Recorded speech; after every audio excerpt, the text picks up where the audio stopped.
Okay, this is an oxygen tank. You know it's oxygen because it says oxygen on it. There's also a UN number that verifies that it's oxygen, and it says that it's medical gas on it. So that's what you need to know about your bottle or your canister of oxygen. On this side, there's just this little screw hole. Everyone can see it. I'm not showing Melissa because she knows where it is. And then on this side, there's a place for 2 prongs, and this is where the oxygen actually comes out, this top hole here. Okay? So, the first thing you do when you use oxygen, you get it out, you want to make sure that this air hole is clear. If you put your hand in front of it, if you are scared, if you don't know what's going to happen next, this could fall over. So be prepared, it's going to be a loud noise. So you do one quick turn. Okay? So cleared it out, right? Then we take our regulator. This is a regulator. Everybody see it? Okay?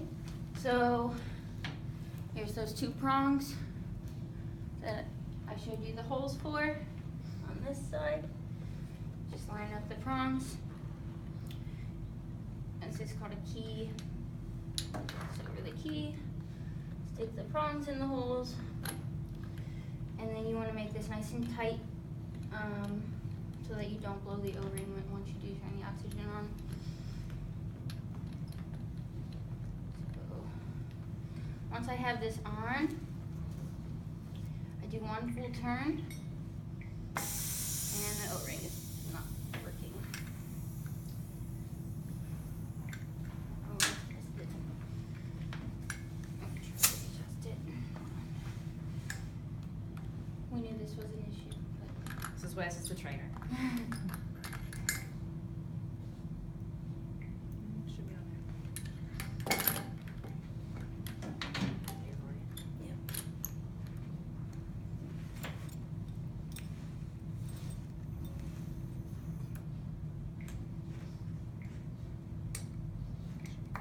There we go. Okay. So this one just has a weird thing right now. We have to fix it. But so you do one full turn to turn it on. For your regulator, there's a pressure gauge that tells you how much oxygen is left in your tank. If it's full, you've got about 16 minutes. So this one's less than full, so this one's about halfway full, so you've got about 8 minutes of oxygen.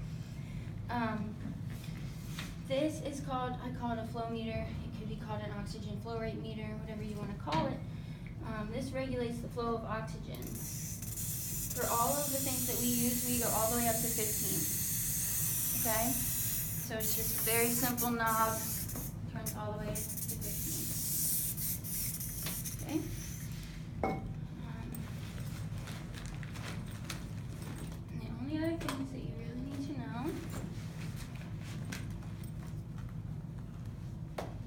are, so we have our resuscitation mask, which is in all of the first aid kits and all of the fanny packs that you guys have. The oxygen can be connected. Connect one end to this tube, or the tube to this end, another the tube to this. And be wary because sometimes the cords have different size ends. So your oxygen would go in like this. Now, you would use this on somebody who is unconscious because it forces oxygen. So you're still going to be giving breaths and pushing that oxygen through, but this would be a really weird way to do it if you have one of these. So in place of just using this mask by itself, we have a bag valve mask. This bag will not inflate. It will stay uninflated. That doesn't mean that the oxygen isn't flowing.